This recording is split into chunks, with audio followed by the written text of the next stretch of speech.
E você? Tá com dificuldade de entender frações? De resolver as operações e trabalhar com isso? Então vem com a gente, vamos entender esse assunto.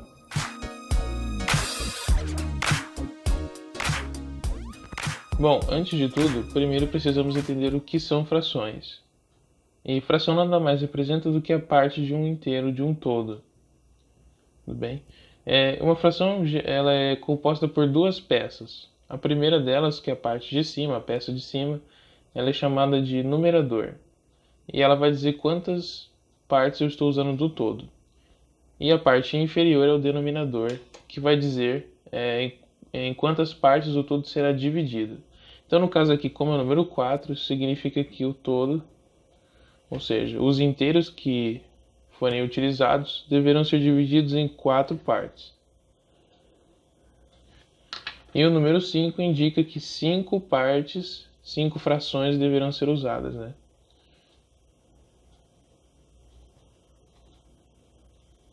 Ou seja, nós acabamos de ver aqui nesse exemplo gráfico que 5 quartos é maior do que um inteiro. É um inteiro e um quarto. E é justamente isso que a fração tem por proposta. Mostrar um número através de uma divisão, com base nessa anotação de duas partes, duas peças. Bom, depois de entender o conceito, vamos para as operações e começando as operações, a primeira delas, que é a mais simples, é a multiplicação entre frações. Então vamos supor, por exemplo, que tenhamos 5 quartos vezes 1 terço. Aí vem um passo muito simples. Nós apenas juntamos os numeradores com numeradores e os denominadores com denominadores. Dessa forma ficaria 5 vezes 1 e 4 vezes 3. Ou seja, 5 vezes 1 é 5 e 4 vezes 3 é 12. A resposta final é 5 dozeavos. De uma forma genérica, podemos dizer que quando nós temos um número A sobre o número B vezes um número C sobre o número D, nós podemos dizer que essa multiplicação é A vezes C, ou C vezes A, sobre B vezes D, ou D vezes B. Certo? Próxima operação. A divisão, ela tem um detalhe a mais do que a multiplicação. Muitas vezes ela é chamada de multiplicação pelo número inverso ou multiplicação inversa. Então, por exemplo, se tivermos 5 sobre 4 dividido, fazer assim, sobre 1 terço, muitos professores ensinam que é meios e extremos nós fazemos, né? Multiplicamos os extremos e os meios. Mas na verdade o que está acontecendo aqui não é isso. O que está acontecendo aqui é que nós mantemos a primeira fração intacta e depois nós invertemos essa segunda fração. Então o 3 que estava no denominador passa a ser numerador e o 1 que estava no numerador passa a ser denominador. E agora é a multiplicação simples que nós acabamos de ver. 3 vezes 5, 15 e 4 vezes 1 é 4. Esse é o resultado final. De uma forma mais genérica, podemos dizer que se tivermos o número A sobre o número B dividido por um número C sobre o número D, basta simplesmente nós invertemos essa segunda fração, a fração que faz o papel de divisor. Então mantemos a primeira, vezes B, e agora nós multiplicamos pela inversa, seria D vezes C. Assim fica AD sobre BC, tá? Próxima operação.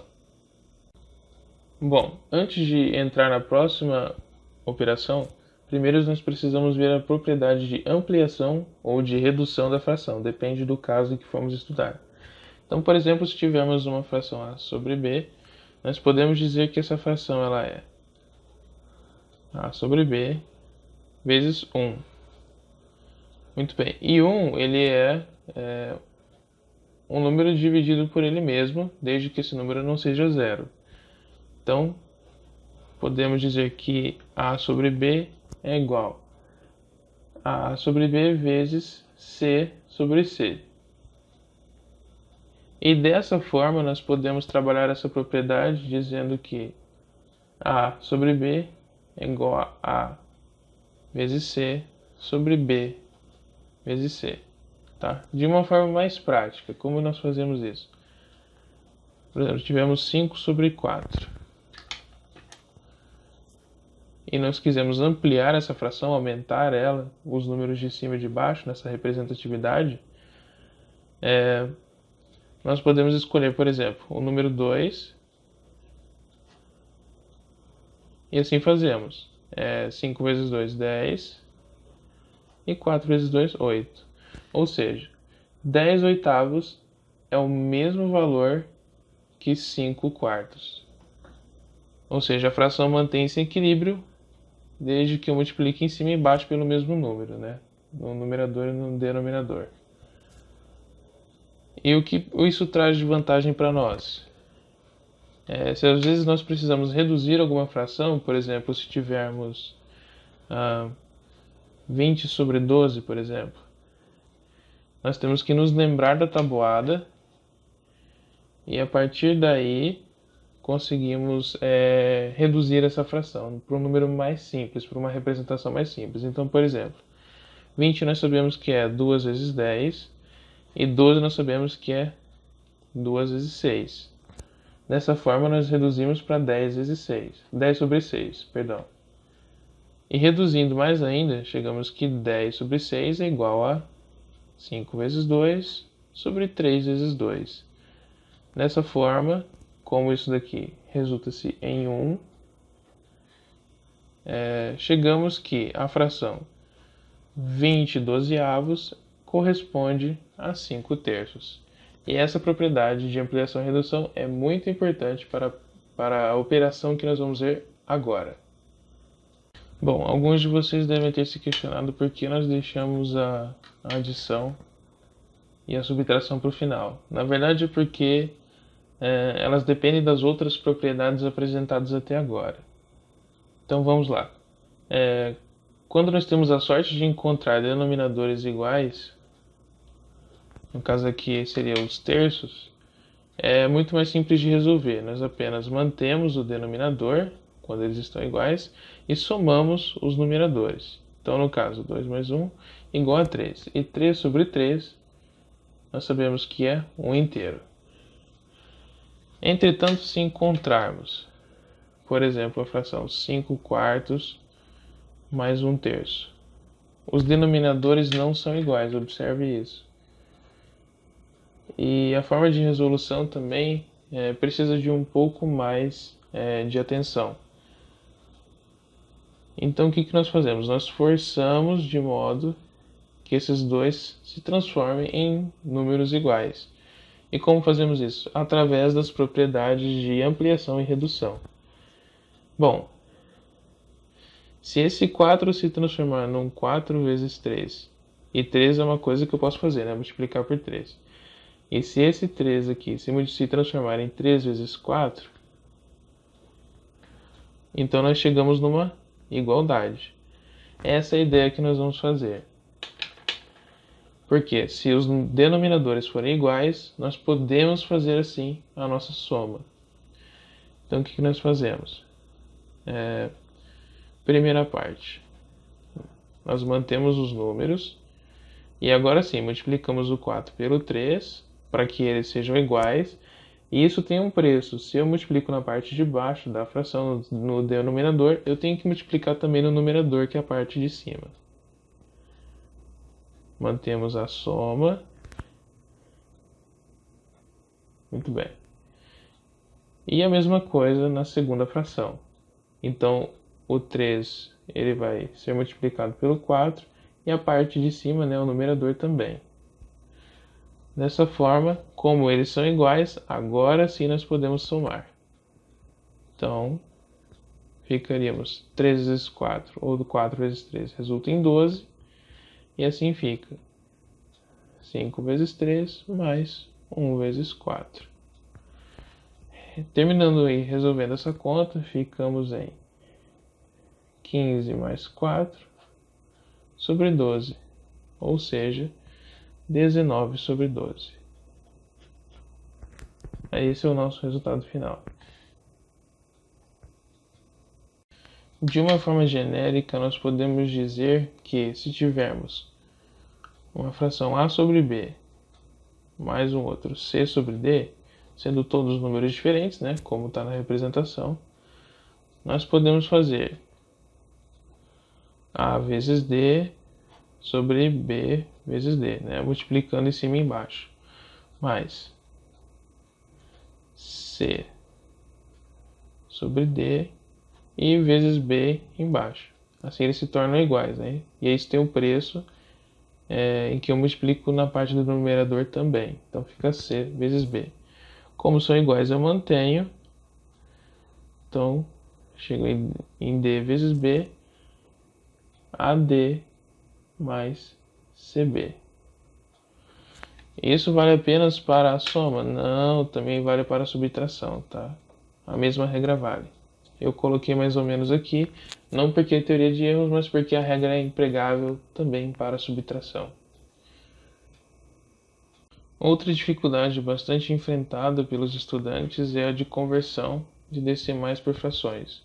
E de uma forma bem básica, quando nós vamos converter uma fração em um decimal, um número decimal comum, nós apenas precisamos fazer a divisão. Então, 1 dividido por 3, ele é igual a 0,333 aproximadamente, sendo esta uma dízima periódica, que poderá ser um assunto a ser tratado em outro vídeo. E para converter decimais em frações, nós podemos adotar o seguinte sistema. Bom, as frações elas não têm vírgula na sua representação. É claro que existem exceções para isso, mas de uma forma geral as frações elas não são apresentadas com vírgula. Então a ideia é desaparecer com a vírgula aqui do 102,304. Então o que nós fazemos? Observamos as casas que tem depois da vírgula, no caso são 3.